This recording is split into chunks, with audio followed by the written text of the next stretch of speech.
यदा यदा हि धर्मस्य ग्लानिर्भवति भारत अभ्युत्थानम अधर्मस्य तदात्मानं सृजाम्यहम्।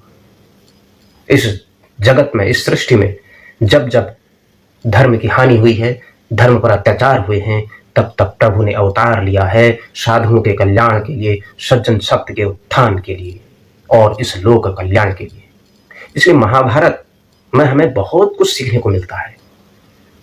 जो भी मनुष्य के जीवन में घटित होता है या हो सकता है, इसमें सब कुछ है, वे सब कुछ सार है। और जो आध्यात्मिक मार्ग में भी घटित होता है, इसमें सब प्रकार के संबंध, अपनत्व, एक तरफ अपने खून के रिश्ते, एक तरफ दूसरे असंवेदनशील घटनाएं। वास्तव में महाभारत में मनुष्य का जीवन, उसका धर्म, उसकी राजनीति, समाज, देश, ज्ञान, विज्ञान, अनेकानेक विषयों से जुड़ा हुआ एक महत्वपूर्ण महाकाव्य है। महाभारत एक ऐसा ग्रंथ है जो हमें जीवन जीने का श्रेष्ठ मार्ग बताता है और हमें कभी विचलित होने नहीं देगा। महाभारत की शिक्षाएं हर एक काल में प्रासंगिक रही है। भगवान श्री कृष्ण का जो जीवन है, उनका जो योजनाओं से भरा हुआ जीवन था, वह इसमें सीखने को मिलता है। उनका जो जीवन प्रबंधन है, वो सीखने को मिलता है। महाभारत से एक चीज और सीखने को मिलती है, हम जैसी संगत करते हैं वैसी हमारे अंदर रंगत होती है। आप चाहे कितने ही लाख अच्छे हैं और लेकिन आपकी संगत बुरी है तो आप बर्बाद हो सकते हैं। लेकिन यदि आप बहुत लाख बुरे हैं और आपकी संगत अच्छे लोगों से है तो आप उन्हें सुनते हैं, निश्चित ही आप कहीं ना कहीं आप बच भी सकते हो, आप आबाद भी हो सकते हो। महाभारत में दुर्योधन उतने बुरा तब नहीं था जब वो मामा शकुनी के प्रभाव में नहीं आया था।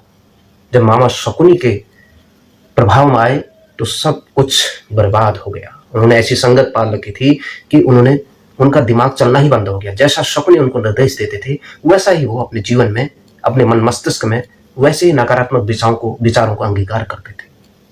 अगर हमारे विचारों में सकारात्मकता होगी तो हम और अच्छी चीजें होंगी तो हम अच्छे भविष्य की कल्पना कर सकते हैं, नहीं तो बिल्कुल नहीं कर सकते हैं।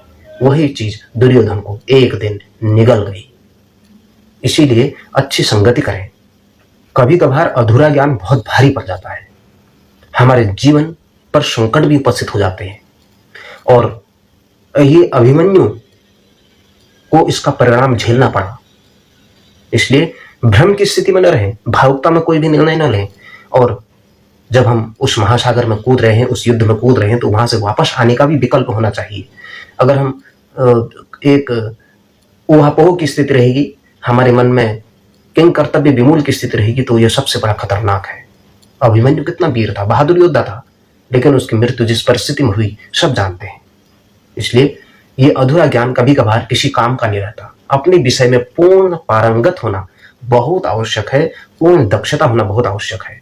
इसीलिए अगर हमारे अंदर दक्षता नहीं होगी, कुशलता नहीं होगी, तो हम किसी भी क्षेत्र में कामयाब नहीं हो पाएंगे। इसलिए कामयाब होने के लिए पूर्ण दक्षता का होना बहुत आवश्यक है। महाभारत से ये भी सीखना चाहिए कि हमें अपने से बड़ों से कैसे वार्तालाप करना। जिस तरह से पांडव अपने गुरुजनों का, अपने बड़े जनों का आदर करते थे, सम्मान करते थे, क्या वैसा ही सम्मान कौरव भी करते थे? दुर्योधन भी करता था। भरी सभा में उस प्रकार का अपमानजनक कृत्य कर देना और द्रौपदी का चिरहरण कर देना सबके सम्मुख, अपने बड़े लोगों के सम्मुख, किस प्रकार की वाणियां बोलते थे अपने ही गुरुजनों के सामने, उस प्रकार की निंदाएं करते थे। चाणक्य का अपमान नहीं हुआ क्या? चाणक्य का अपमान भरी राजसभा में किस प्रकार से हुआ? तब चाणक्य ने कहा कि शिक्षक कभी साधारण नहीं होता, प्रलय और निर्माण इसकी गोद में खिलते हैं। इसलिए हमेशा अपने से बड़ों का सम्मान करना चाहिए। जिसने बड़ों का सम्मान नहीं किया, उनका अनादर किया, उसका एक दिन पतन निश्चित है। जो जुए की आदत है या अन्य प्रकार की गलत आदतें हैं, यह सर्वनाश कर देती है। यह महाभारत में हमने प्रत्यक्ष देखा है किस प्रकार से पांडव एक के बाद एक सब कुछ सर्वस्व लुटाते चले गए।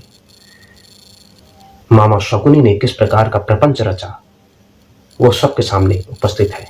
हमें इस प्रकार की गलत आदतों को, गलत दिशा में अपने पगों को डगमगाना नहीं चाहिए। इसलिए महाभारत से बहुत कुछ सीखने योग्य बात है। कुछ भी पाने के लिए मन में एक ऐसा जुनून होना चाहिए, ऐसा आवेग होना चाहिए कि उस लक्ष्य को प्राप्त करने के लिए कुछ भी कर सकने की हमारे अंदर योग्यता होनी चाहिए। शिक्षा और योग्यता के लिए हमें हमेशा एक लक्ष्य के लिए कार्य करना चाहिए और यही काम आता है। एकलव्य के साथ ऐसा ही हुआ। उसने अगर उनको द्रोणाचार्य ने शिक्षा देने से मना कर दिया तो उन्होंने द्रोणाचार्य की प्रतिमूर्ति को ही अपना आदर्श मान लिया, गुरु मान लिया और गुरु के प्रति उतना लगाव, तो फिर उसके बाद कोई भी बाधा आपको रोक नहीं सकी। और एकलव्य ने वह जो सीखा वह अर्जुन से भी बड़ा धनुर्धर बन गया था। और ऐसा विवेकवान, ऐसा लगनशील, ऐसा मेहनती व्यक्ति बनना चाहिए। भगवान श्री कृष्ण क्या कहते हैं महाभारत में, गीता में उपदेश देते हुए, कर्मण्येवाधिकारस्तु मा फलेषु कदाचन। यानी मनुष्य का जीवन ये कर्म पर आधारित है। कर्म नहीं करेगा तो वह फिर कुछ नहीं कर पाएगा। इसलिए और कर्म भी कैसे, अच्छे कर्म करें जो लोगों के कल्याण के काम आए, जो जितना हो सके उतना अच्छा कर्म करना, अच्छा जीवन जीना। और फिर कोई भी किसी भी प्रकार का धन, वैभव या किसी भी प्रकार की उसका अहंकार नहीं करना, घमंड नहीं करना। और उस अहंकार और घमंड का पतन निश्चित हो जाता है। इसलिए अपने संपदा पर, अपने रूप पर, अपने विद्वता पर, अपने किसी भी प्रकार की चीजों पर हमें कभी भी घमंड नहीं करना चाहिए। समय सबके साथ एक नहीं रहता, एक न एक दिन सब कुछ नष्ट हो जाता है। इसीलिए कहते हैं न किंचित शाश्वतम, कुछ भी यह जीवन में कोई भी चीज स्थायी नहीं है, इसलिए सब अस्थायी है। किसी भी प्रकार की संपत्ति पर कोई भी लालच या लालसा नहीं करनी चाहिए। यह इंसान, यह मनुष्य के जीवन को नरक का भागी बना देती है। अनीतिपूर्वक किसी भी संपत्ति को हड़पने का प्रयास नहीं करना चाहिए। आज नहीं तो कल ईश्वर उसका दंड जरूर देते हैं। जिस प्रकार का दंड दुर्योधन ने कहा पांडवों को कि हम आपको एक सुई की नोक के बराबर भी जमीन नहीं देंगे, तो उसका परिणाम क्या हुआ, आने वाला कल कितना भयावह हो गया। इसलिए संपत्ति और अपनी जो वस्तुएं हैं उन पर आसक्ति मत पालो। ये सब मृत्यु के बाद यही रह जाते हैं। इनको अर्जित करना है तो किसी का ज्ञान अर्जित करो, प्रेम अर्जित करो, लोगों के हृदय में जगह बनाओ, और जो वही तुम्हारे साथ रहेगा। बाकी सब कुछ यही रह जाता है और ये सब स्थायी नहीं है, सब कुछ अस्थायी है। और यह सब मृत्युलोक में सब मृत्यु के समान है, कुछ नहीं है।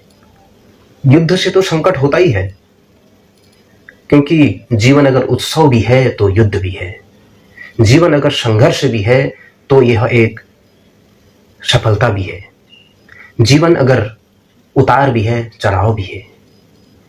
जीवन मोक्ष का कारण भी है, जीवन नरक का कारण भी है। हम जैसा जीवन जिएंगे, अगर व्यक्ति को किन मोर्चों पर, किन स्थितियों में, किन परिस्थितियों में लड़ना चाहिए, कि धर्म के साथ लड़ना चाहिए कि अधर्म के साथ लड़ना चाहिए, कोई जबरदस्ती थोपे हुए युद्ध के साथ तो नहीं लड़ना चाहिए। इसलिए हमें कभी भी कोई भी किसी भी प्रकार से जो अच्छी चीजें हैं उनका विरोध नहीं करना चाहिए। श्री कृष्ण ने हमेशा महाभारत में ये समझाया है कि किसी भी प्रकार के का हल अगर शांतिपूर्ण तरीके से नहीं निकल रहा है तो उसका हल है युद्ध। अगर युद्ध के रास्ते से अगर उसका हल निकलता है, अगर कोई शस्त्र की भाषा समझता है, शास्त्र की भाषा नहीं समझ रहा है, तो उसको शस्त्र की भाषा समझाना उचित है। लेकिन वह कहाँ पर न्यायोचित है और कहाँ पर करना चाहिए, क्या नहीं करना चाहिए, यह सब महाभारत में बताया गया है। इसलिए कभी भी हो हमें इस प्रकार के चीजों से भी हमें सीखना चाहिए। समाज में न्याय व्यवस्था का डर भी बहुत जरूरी है और कोई भी दंड देना भी बहुत जरूरी है, और उसको सही रूप में लागू करने की क्षमता रखने वाले लोग भी होने चाहिए और ऐसे चिंतनशील लोग होने चाहिए। कभी भी अपराध से घृणा करनी चाहिए, लेकिन अपराधी से नहीं। हो सकता है अपराधी सुधर जाए, उसे सुधरने का मौका देना चाहिए। 100 बार तो भगवान श्री कृष्ण ने भी माफ किया था, लास्ट में अपना दंड का विधान उनको लागू करना पड़ा। इसलिए दुनिया भर के ऐसे लोग हैं जो बिना उनको सुधारने की दृष्टि से बहुत सारे प्रयोग चलाते हैं, लेकिन वो सुधर नहीं पाते हैं। अगर अपराधी को कहीं पुनर्वास की व्यवस्था कर दें तो फिर वो बाद में समाज में अपराधी को ही बढ़ावा देगा है। जो खतरनाक अपराधी है वो कहीं ना कहीं से कुछ ना कुछ करेगा ही, उसके अंदर वो प्रकार की प्रवृत्ति जाती नहीं है। बहुत कम ऐसी स्थितियां होती हैं जहां वो अपनी प्रवृत्तियों को सुधार पाता है। इसलिए नहीं तो सब जगह समाज में अपराधियों का ही बोलबाला हो जाएगा। इसलिए महाभारत में युधिष्ठिर ने भी दंड के बजाय क्षमा में विश्वास करते थे, लेकिन वे हमेशा एक बात में तब निराश हो गए जब दुर्योधन ने भी उनके ऊपर अनीति करने की कोशिश की, तो उनको भी दंड पर ही उनको विश्वास हुआ कि दंड जरूरी है। अगर दंड नहीं मिला तो समाज में अपराधियों का बोलबाला हो जाएगा। इसलिए हमें महाभारत के अंदर से बहुत सारी चीजों को सीखना चाहिए। किस प्रकार राजधर्म निभाया जाता है, किस प्रकार आध्यात्म का धर्म निभाया जाता है, गुरु शिष्य की परंपरा निभाई जाती है, किस प्रकार से माता का पुत्र के प्रति और अपने इस समाज के अंदर किस प्रकार का लोक व्यवहार किया जाता है, क्या करने से क्या हो सकता है, सब कुछ तबाह हो सकता है। इसलिए हमें इन महाभारत की इन चीजों से बहुत कुछ सीखने को मिलता है। आइए उस महाभारत के उस महान पवित्र ग्रंथ से हम कुछ 2 अक्षर तो सीखें, जिसके कारण से आने वाली पीढ़ियां उन पर लाभान्वित हों। इसमें बहुत सारे ऐसे पात्र हैं, सैकड़ों हजारों पात्र हैं, जो हमें कुछ न कुछ दिग्दर्शन कराती हैं उन पात्रों का, उनके चरित्र चित्रण का, और उनको अपने जीवन के अंदर ढालें, अंगीकार करें और आने वाली पीढ़ियों को उनमें बताएं कि एक एक पात्र कितना महत्वपूर्ण था और उसके अंदर क्या सीखने योग्य था। यह सब कुछ समाज के लिए उपयोगी हो सकता है। जय मां भारती।